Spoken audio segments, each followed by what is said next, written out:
보도록 하겠습니다. 오늘 말씀은 누가복음 15장 1절에서 31절 말씀으로 누가복음 42번째 말씀으로 오늘 말씀 제목은 제가 끝까지 찾으시는 하나님이시라고 이렇게 정해 보았습니다. 우리는 누군가를 생각할 때 그 사람에 대해서 기대하는 모습이 있습니다. 그래서 그 기대하는 모습과 너무 다른 모습을 보면 당황합니다. 예를 들면 결혼하고 난 뒤에 배우 사이에 있는 그대로의 모습을 보면 이 사람이 정말 내가 결혼하는 사람이 맞나? 이렇게 생각할 수도 있습니다. 또 어린 자녀가 10대가 되어 반항하는 모습을 보면 정말 이 애가 내가 낳은 아이가 맞나? 하는 생각을 할 수도 있습니다. 사람들이 항상 내가 기대하는 모습이 될 수 없기 때문에 내가 기대하는 것과 다른 모습을 볼 때 내가 어떻게 받아들이느냐가 중요합니다. 그렇지 않으면 그 사람에 대해 원망을 하거나 비난으로 이어질 수 있기 때문입니다. 예수님 당시에 종교 지도자들도 기대했던 메시아의 모습이 아니었기 때문에 예수님을 보면서 많은 바리새인과 서기관들, 랍비들은 못마땅하게 여겼습니다. 게다가 예수님 주변에는 함께 없는 자들, 할 수 없는 자들, 도저히 어울릴 수 없는 그러한 사람들이 그들이 생각하기에는 항상 그런 사람하고 예수님은 함께 있었거든요. 바로 세리와 죄인들입니다. 예수님은 그러한 죄인들을 받아들이고 함께 식사를 하는 부분을 우리는 성경을 통해서 많이 보았습니다. 그럴 때마다 이 종교 지도자들은 이런 행동은 말이 안 되는 것이라고 생각했습니다. 오늘 말씀도 누가복음 15장 전체를 보면서 세리와 죄인들이 가까이로 쌓이 예수님은 세 가지 비유를 들어서 그들에게 말씀을 하십니다. 1, 2절 볼까요? 1절, 2절. 모든 세리와 죄인들이 말씀을 들으러 가까이 나오니 바리새인과 서기관들이 수군거려 이르되 이 사람이 죄인을 영접하고 음식을 같이 먹는다 하더라. 자, 이 장면을 본 바리새인과 서기관들이 수군거리면서 말합니다. 이 사람이 죄인을 영접하고 음식을 같이 먹는다고 합니다. 이들은 예수님이 부정한 자들과 함께 식사하는 것은 그들 민족의 정체성과 안위를 위협하는 행위라고 그렇게 생각을 했습니다. 오늘 누가복음의 저자 누가는 예수님에 대한 바리새인과 서기관들의 태도를 수군거려 그렇게 표현했는데요. 이 수군거려는 불평했다는 말입니다. 이 불평했다는 말은 그 하나님의 은혜를 잊어버린 이스라엘의 광야 세대가 감사하지 않고 늘 불평했거든요. 그러한 모습을 떠올리게 합니다. 예수님은 죄인들을 환대함으로써 이스라엘을 향한 하나님의 은혜와 긍휼을 나타내십니다. 그러나 하나님 나라의 성격을 알지 못하는 그들의 불평은 하나님이 행하시는 구원의 방식에 불만을 제기하는 것과 같습니다. 예수님은 그들이 정말 하나님의 마음을 깨닫고 회개할 기회를 주십니다. 예수님은 그들의 생각과 문제를 아시고 연속해서 세 가지의 비유로 말씀하십니다. 무슨 비유입니까? 두 가지는 오늘 우리가 본문을 함께 읽었습니다. 이런 양을 찾은 목자의 비유와 또 이런 드라크마를 찾은 여인의 비유와 우리가 오늘 읽지는 않았지만 11절부터 32절에 나오는 우리가 잘 아는 이런 아들을 되찾은 아버지에 대한 비유입니다. 오늘 첫 번째 비유는 이런 양을 찾은 목자의 비유입니다. 4절 보겠습니다. 4절. 너희 중에 어떤 사람이 양 100마리가 있는데 그 중에 하나를 잃으면 99마리를 들에 두고 그 잃은 것을 찾아내기까지 찾아다니지 아니하겠느냐. 자, 어떤 사람에게 100마리의 양이 있었는데 목자는 한 마리의 양을 잃어버렸습니다. 보통 사람 같으면 한 마리 잃은 것 정도 100마리 중에 근데 99마리 양이 더 중요하니까요.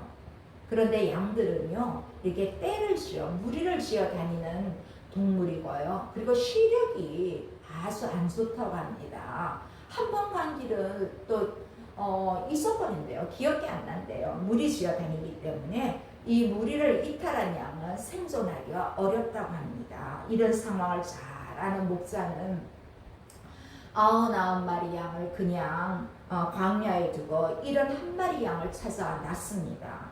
나머지 양떼를 광야에 둔 채 급히 떠나는 목자는 어리석은 사람처럼 보이지만 잃어버린 한 마리 양에 대한 마음이 어떠한지 보여주고 있습니다. 양떼를 돌보는 것은 구약에도 자주 등장합니다. 다윗도 목동이었잖아요. 하나님은 이스라엘의 선한 목자이십니다. 비유성 목자는 목자의 마음을 갖지 못한 이스라엘의 지도자들과는 아주 다릅니다. 이 비유를 듣고 있는 바리새인과 서기관들은 백성을 인도해야 할 목자들입니다. 그런데 그들은 안식일에도 자기들의 가축은 배려하면서도 18해 동안 몸을 펴지 못한 여자와 수종병으로 온몸이 부어서 치유를 기다리고 있는 이 사람들을 반대했습니다.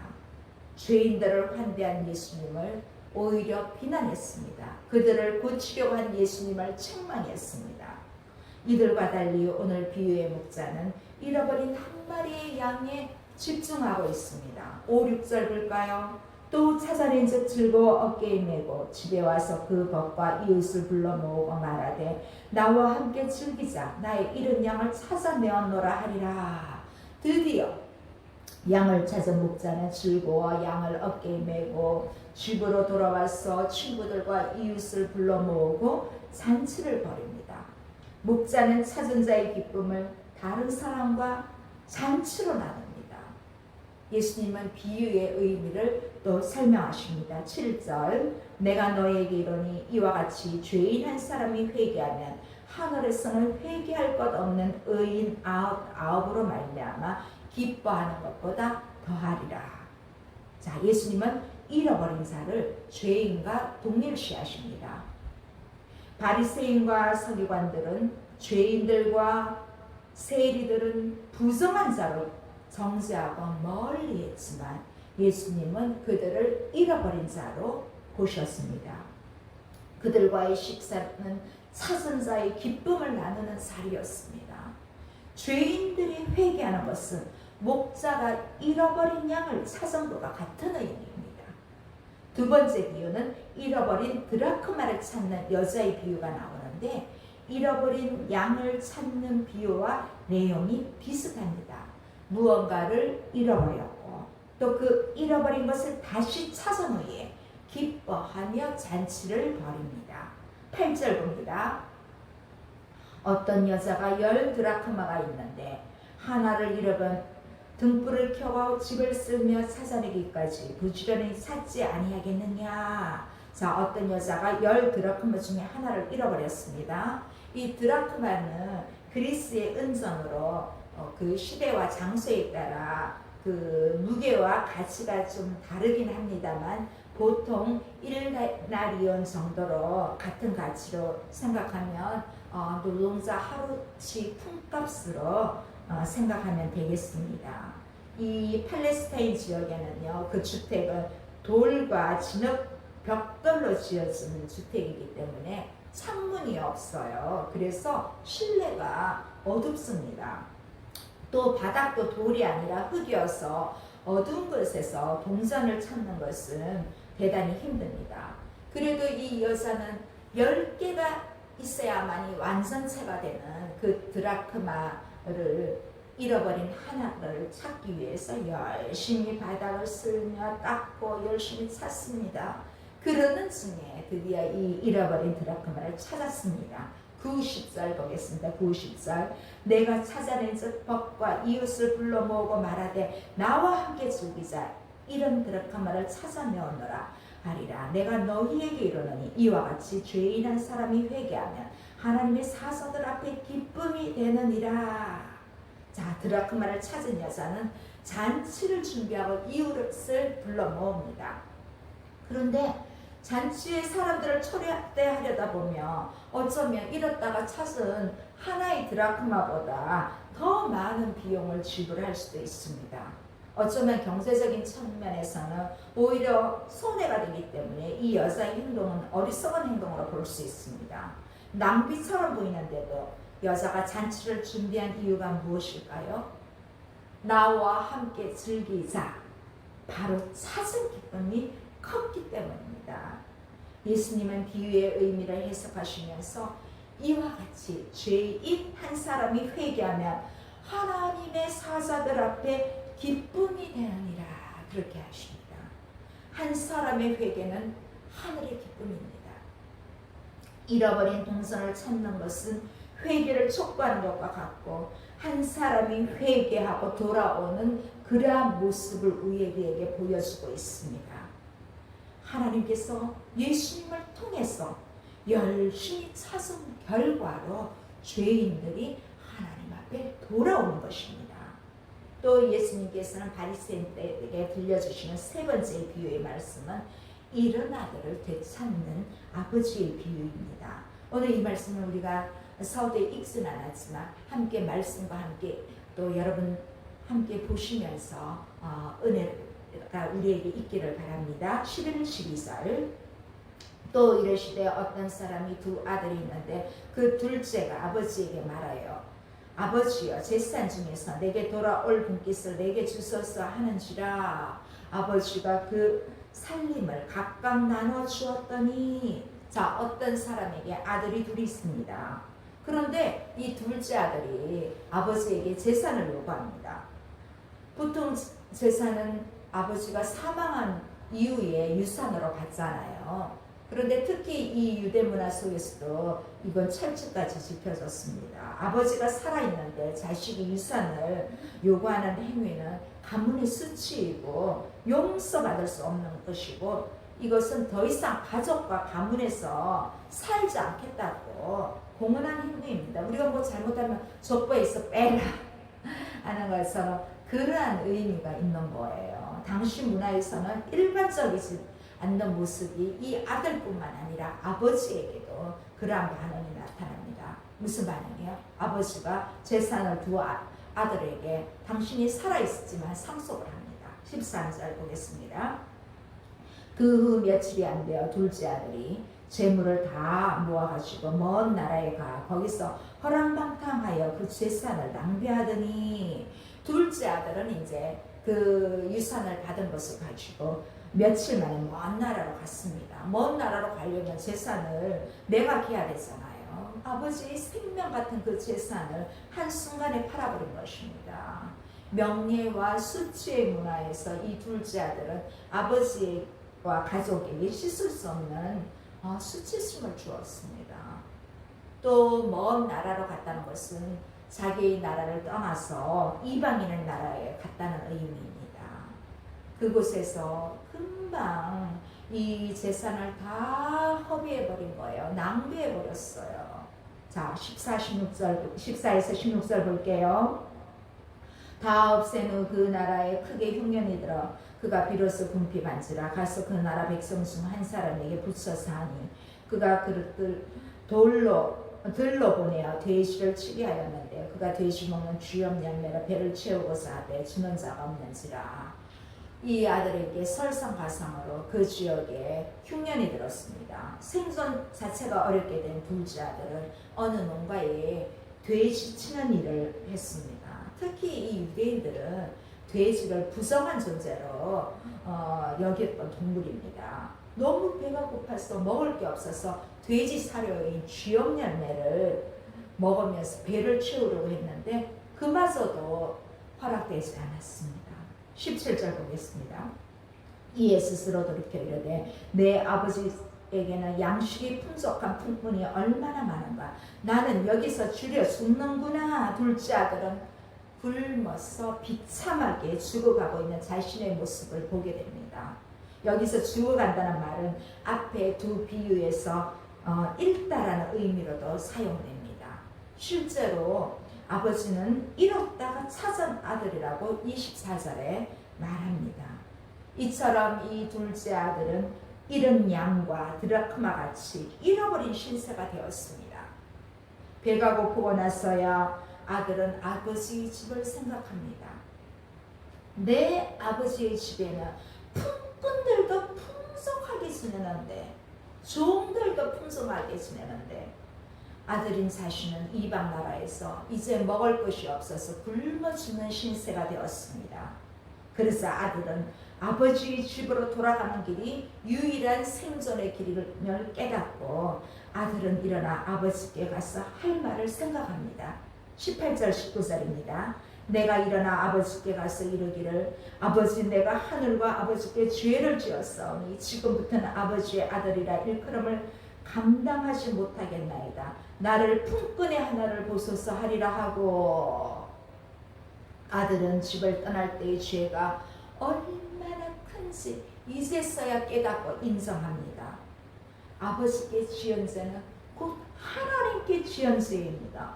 엄청나게 큰 죄를 지었으니 지금부터는 아버지의 아들이 아니라 품꾼으로 여겨주시도록 부탁하려고 그렇게 생각하고 있습니다. 아버지와 아들의 관계가 아니라 주인과 종의 관계로 낮아질 것을 각오합니다. 자, 20절 21절 보겠습니다. 이에 일어나서 아버지께로 돌아가니라. 아직도 거리가 먼데 아버지가 그를 보고 측은히 열겨 달려가 목을 안고 입을 맞추니 아들이 이르되 아버지 내가 하늘과 아버지께 죄를 지었사오니 지금부터는 아버지의 아들이라 일컬음을 감당하지 못하겠나이다 하니, 아들은 이제 다시 아버지께로 돌아갑니다. 아버지는 멀리서 아들을 보고 측은히 여기며 맨발로 달려와서 목을 안고 입을 맞추며 환대합니다. 아들은 오기 전에 생각했던 대로 어쩌면 연습도 했을 것입니다. 말을 시작합니다. 아버지 내가 하늘과 아버지께 죄를 지었사오니 지금부터는 아버지의 아들이라 일컬음을 감당하지 못하겠나이다. 그렇게 말합니다. 아들은 품꾼으로 써달라는 말을 또 해야 되는데 못했습니다. 왜냐하면 아들이 말을 하는 도중에 아버지가 종들에게 가장 좋은 옷을 입히고 반지를 손가락에 끼우고 신을 제공하라는 지시를 명했기 때문입니다. 22, 23절 볼까요? 아버지는 종들에게 이르되 제일 좋은 옷을 내어다가 입히고 손에 가락지를 끼우고 발에 신을 신기라. 그리고 살찐 송아지를 끌어다가 잡으라. 우리가 먹고 즐기자. 아버지는 살찐 송아지를 잡아서 먹고 즐기자고 합니다. 둘째 아들은 아들로서 모든 특권을 다 회복하게 되었습니다. 돼지가 먹는 쥐염 열매도 먹지 못하고 줄여 죽게 된 자가 이제는 정말 어쩌면 황태자 같은 그러한 대우를 받습니다. 뿐만 아니라 아버지와 관계가 완전히 회복되었습니다. 집을 떠나기 전에는 아버지 집에 있으면서도 늘 불평불만이 가득했습니다. 좋은 옷을 입혀줘도 좋은 신을 가지고 또 기쁨도 없고 감사가 없었습니다. 그러나 이제는 모든 것이 다 은혜입니다. 아버지 집에 머물게 된 그 자체가 아버지의 은혜입니다.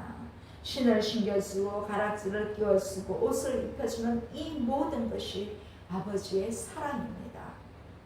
아들은 하나부터 열까지 이제 감사하지 않는 것이 하나도 없습니다. 다 감사합니다. 모든 것이 감사합니다.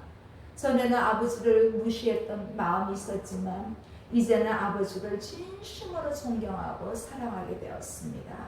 온 마음을 다해 이제는 아버지의 말씀이라면 모두 순종하고 아버지를 위해서라면 아무리 힘든 일도 어려운 일이라고 생각하지 않고 기쁨으로 여기는 그러한 사람으로 바뀌었습니다. 그는 자발적으로 아버지를 사랑하고 큰 기쁨으로 섬기게 되었습니다. 이제 아버지는 살찐 송아지를 끌어다가 잡아라, 우리가 먹고 즐기자고 했습니다. 원어에는 옛날 성경에는 그 살찐 송아지라고 되어 있습니다. 당시 유대인들은요, 귀한 손님이 올 경우와 또 특별한 경우에는 자신이 키우던 짐승들 중에 가장 살찐 송아지를 잡아서 손님을 대접했습니다. 어쩌면 아버지는 아들이 돌아오면 잡아서 잔치를 베풀 송아지를 이미 준비해 놓고 계셨습니다. 이는 아버지가 아들이 돌아오기를 얼마나 고대했으며 아들이 돌아왔을 때 그 기쁨이 얼마나 큰가를 말해주고 있습니다. 24절 보겠습니다. 이 내 아들은 죽었다가 다시 살아났으며 내가 일어났다가 다시 얻었노라 하니 그들이 즐거워하더라. 자, 죽었던 아들이 다시 살아났고 잃었다가 다시 얻은 아들을 보고 주인의 말을 들은 집안 사람들은 모두 즐거워합니다. 앞달락의 두 비유처럼 여기서도 찾은 자의 기쁨이 강조됩니다. 찾은 자의 기쁨을 어찌할 수 없어서 성대한 잔치를 준비하고 많은 돈을 씁니다. 이런 아버지의 반응은 그 당시에서는 좀 이해하기 힘든 그런 반응입니다.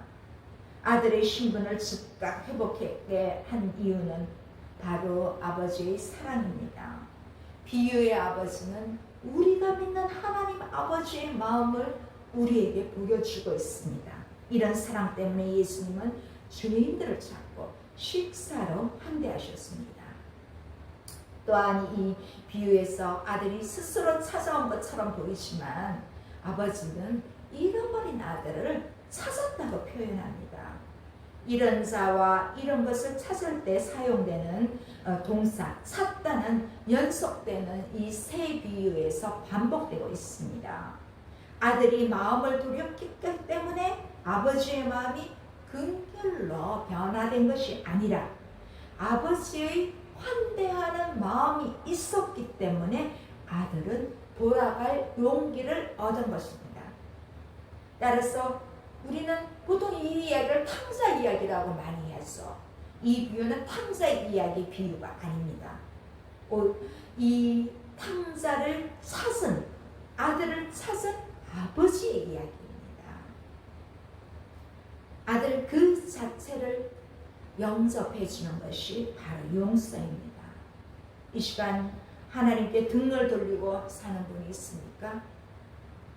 돌이켜서 아버지 품으로 돌아갈 수 있기를 바랍니다.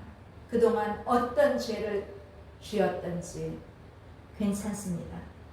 현재 내가 겪고 있는 고통과 불행이 있다면 그것은 아버지의 품을 떠났기 때문임을 깨닫고 돌이키기만 하면 하나님께서는 뜨거운 사랑으로 우리를 영접해 주십니다. 우리 하나님은 지금도 아버지 품을 떠난 자식들이 돌아오기를 애타게 기다리고 있습니다. 주인 하나가 회개하고 하나님께 돌아오는 것을 가장 기뻐하시는 분이시기 때문입니다. 둘째 아들이 와서 집안이 떠들썩한 가운데 맏아들이 이제 들에서 돌아왔습니다. 25절 26절입니다. 맏아들은 밭에 있다가 돌아와 집에 가까이 왔을 때 풍악과 춤추는 소리를 듣고 한 종을 불러 이 무슨 일인가 물은데 이제 맏아들 큰아들이지요. 이 맏아들이 밭에 있다가 돌아와서 음악 소리와 노래 소리를 듣고 무슨 일인지 한 종을 불러와서 상황을 묻고 있습니다.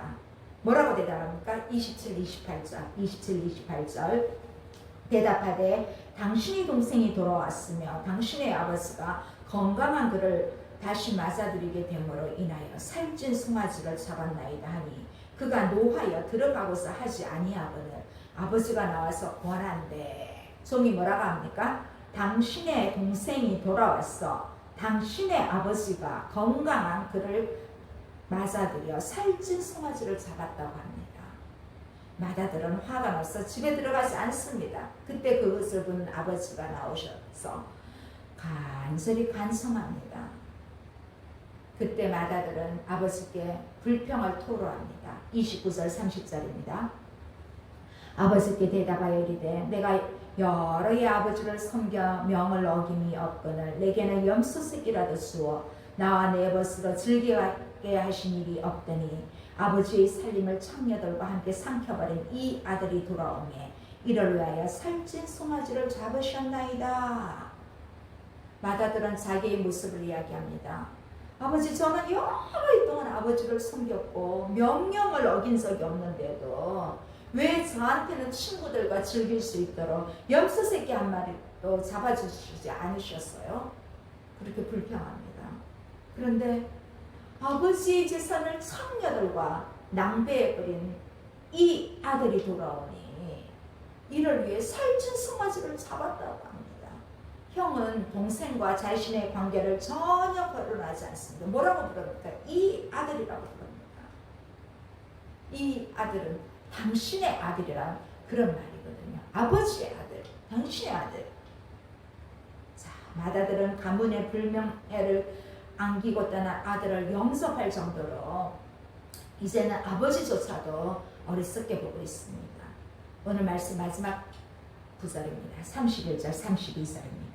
아버지가 이르되 예 너는 항상 나와 함께 있으니 내 것이 다 내 것이로되 이 내 동생은 죽었다가 살아났으며 내가 잃었다가 얻었기로 우리가 즐거워하고 기뻐하는 것이 마땅하다 하니라. 자, 아버지는 맏아들에게 왜 이런 잔치가 정당한지 그 이유를 설명합니다. 맏아들은 항상 아버지와 함께 있고 아버지의 재산이 그의 것이라고 합니다. 그러나 동생은 죽었다가 다시 살아났고 아버지는 잃었다가 다시 얻었으므로 우리가 즐거워하고 기뻐하는 것이 당연하다고 합니다. 맏아들은 이 아들이라고 했지만 아버지는 내 동생이라고 표현합니다. 아버지가 그 맏아들을 부를 때 예 했잖아. 이 예는 다정함의 대표적인 호칭입니다. 아버지는 맏아들의 항의에 대해 거론하거나 반박하지 않고 단지 한 가지 이유만 설명합니다. 내가 잃었다가 얻었기로 우리가 즐거워하고 기뻐하는 것이 마땅하다고 그렇게 말합니다. 사실 맏아들도 동생이 돌아와서 아버지의 기쁨에 참여해야 되는 것이 마땅하잖아요. 맏아들은 집안에서 아버지를 불평한 또 다른 탕자입니다. 아버지와 논쟁하고 형제관계를 부정해버립니다. 맏아들은 아버지의 낭비하는 사랑을 비판했지만 자신이 바로 그런 사랑의 수혜를 입은 사실을 전혀 알지 못했습니다. 그는 이미 아버지가 유산으로 남긴 지금 있는 재산이 다 자신의 것인 것을 잘 모르고 있습니다. 또 자신의 재산뿐만 아니라 아버지의 보호 아래 평안을 누리고 있는데도 이러한 사실을 망각해버렸습니다. 아버지의 마음으로 동생의 회복을 기뻐해야 하는데 전혀 동참하지 않고 있습니다. 이 맏아들들은 하나님을 잘 섬기고 헌신했다고 생각하는 그러한 사람들의 모습을 반영하고 있습니다. 오늘 이 맏아들의 문제는 곧 바리새인과 서기관들의 문제입니다. 그들은 의로운 심정이 가득 차서 세리와 죄인들을 판단하고 정죄하고 돌 던지고 멀리했습니다. 함께 식사도 하지 않았습니다. 뿐만 아니라 세리와 죄인들을 영접하고 함께 잡수시는 예수님을 원망하고 판단했습니다.